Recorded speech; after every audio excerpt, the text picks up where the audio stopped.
Cassiopeia. Oh my god, here we go the again. Rumble, and if there's anything I love more than the Cassiopeia pick in that, and Yoshik picking up, and that For is the extra lifesteal and sort of control in these fights, given his low range and things like that, as Carrier spots this ward immediately. Hook is going to land there onto Tucson, and he's already in with the double play. Tucson dead before this even really started, as Deft trying to get out of there. You can see Pyoshik going to go down as well. A double kill already for the Jarvan. Carrier, Chovy, and Deft still good. So with the Cataclysm and the Ornn ultimate plus the Equalizer, they have a lot of back range access, and it gives him such insane value because no one on the side of DragonX is going to build any armor whatsoever because there's just way too much. Yeah. Magic damage.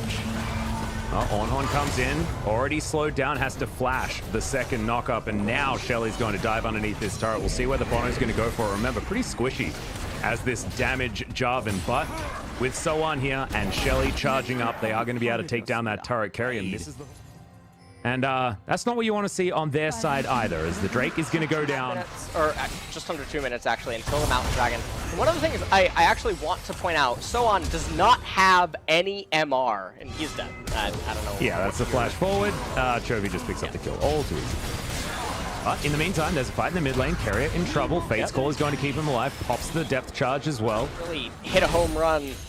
Then definitely the Iceborne Gauntlet on the Ornn instead of the Abyssal Mask. It turns out that giving 3 of your teammates are going to give this up in favor of waiting on second item completions. And you know what? I don't totally mind this. We actually saw this in another LCK game earlier this week. Yep. Where you recognize that, okay, there is one chance for us to lose a team fight. Already cleared out the majority of the vision. Oh! There's the flash play. Bono's going to fail the flash. Now going to go golden, seeing whether he can get his flag and drag back off cooldown, but Deft says no. He's going to grab that kill as now his ex-teammate is also into the bouncy castle and dead. As now Doran just umbral dashing over this wall, and could this be DRX's time to go for a Baron? Doran thinks maybe. And Chovy starting up the Baron right now, does have the magic shield. Yep, Yoshik eating some honey fruit as well. Deft at full health. Kuro over to the side, does not have his equalizer available. Another hook is going to land as they're going to engage onto Soan. Doran's very low. Ornn has been blown as Deft, taking so much damage. Even the Baron throwing out autos on top of this Kalista, but Soan's going to go down. DRX have found their team fight. Aiming, uses his Seraphs to try and keep himself alive. A 3-man stun with a petrifying gaze, but it's not enough, and DRX walk away with... what the amp is. It's probably not going to be that much on... Okay, so he got 4 armor. A little bit too late, though, as Chovy standing on a ward, which is bad news. Doran utilizing his death stance to get all of his health back, and has the World Ender still up as well, as Kate aiming is going to go golden. Deft in the back line, but the flag and drag is going to go back out. Huge 3-man knockup does come forward there, as this is the demolition train. Good night, sweet KT. You have run your distance already. And Chovy just in the heart of everyone, basically immune to damage. Seraph's Embrace, all the HP from the Rod of Ages as well, and just dealing so much. Even the fleet footwork heals coming in, and there's just nothing KT can do. In Atlas, you feel a little bit bad. They punted the draft away on B4, B5. They tried to make stuff work. They got an edge at the Rift Herald, but it just wasn't enough.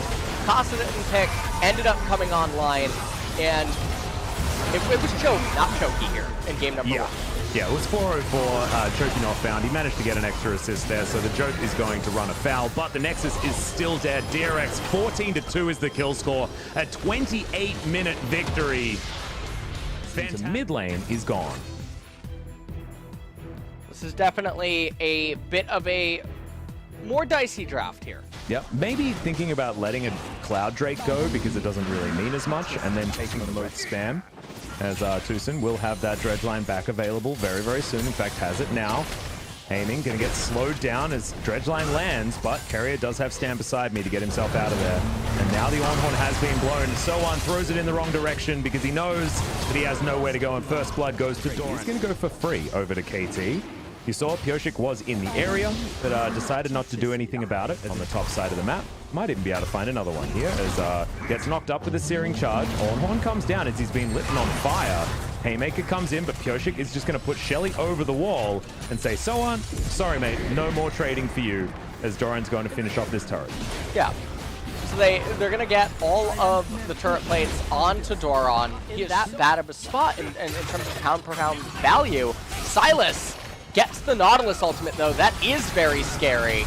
Well, he's going to use it as well. Gets the knock up here onto Tucson. Takes a fair bit of damage, but Aftershock so good. Five-man Cataclysm there as everyone's in the baby cage, but the Unbreakable's going to stop the Ornhorn. And now they're trying to turn it onto Aiming. Chovy taking a lot of damage. Mystic Shot finally goes wide, but Aiming is really putting a dent into Chovy here. Kingslayer gets him his health, and the Abduct is going to get him to safety. But now, the mid laner way too low to fight this dragon fight. DragonX do not want to give this up, though. They really don't want to give this up. And this is so scary right now. Keria. Oh, Keria throws his life away. Bono in trouble as Doran gets into the backline depth. Free hitting as Soan goes golden. Emperor's Divide is going to land, but Doran has the Haymaker to keep him alive. And in goes the Olaf. Just a terrifying force as Aiming is going to have his Mystic Shot flashed by Deft, who's showing who the Alpha 80 carry is. And DragonX completely turned this around with a hero play by Doran. With this, I mean, that was an F5 by the Jarvan, Ornn, and Nautilus. They're really scary. We saw glimpses of it in that team fight. By his opposition, you can see KT move on over and will be able to claim the prize of Outer Turret after Chovy messed that one up. Well, you know what? I think he actually kicked Chovy out of the seat, or Choking out of the seat. That's what happened. Hopefully he's kicked him out now. It's now Doran thinking about trying to get in. Aiming, arcane shift, there's the flash. Gigantic showstopper into the backline, and Aiming's just eliminated instantly. Stopwatch from Tucson, but it's pretty late as Chovy gets into the backline. Exhausts aplenty over there as well as another two-man facebreaker comes in. Tucson under the turret. Deft is going to survive for so long, but it's a Sun turret. The turret has defected on DragonX's side, and now Soan is looking to try and escape, but he's not going to. It's an ace, and DragonX once again look fantastic. Call for DragonX as well as the items for KT. Chovy isn't changing. Play next Righteous Glory on the Olaf. Sheen now picked up as well on the Silas. Now trying to get control of this Baron area and trying to bully KT away from their red buff. There's the dredge line. Has depth charge available for Chovy, but he goes golden with his stopwatch and dashes out of the way, but they do manage to get Doran's teleport, and now a fair bit of damage. Bono's going to get knocked up. Oh, the Haymaker is huge, as there's the knock-up. Emperor's Divide goes absolutely nowhere, as now you've got the Olaf running straight into the back line. Everyone on KT will melt, and DragonX, they can either... Back to this. Yeah, everyone was intimidated. They're like, oh no, he keeps talking about the lull state. Oh, we must stop this.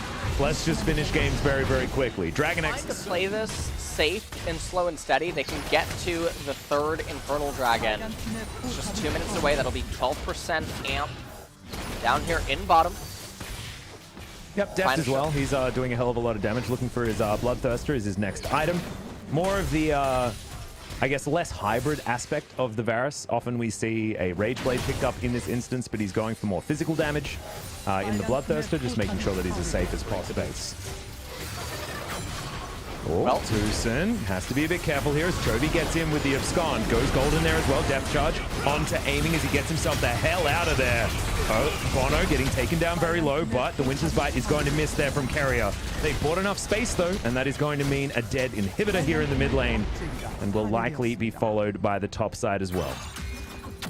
Well, mid inhibitor going down.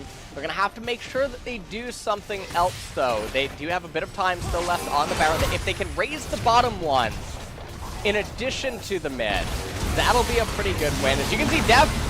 Oh my god, Aiming just melts. Deft grabs 2 kills instantly out of nowhere. The turret's going to fall down. Soan is going to be the next one.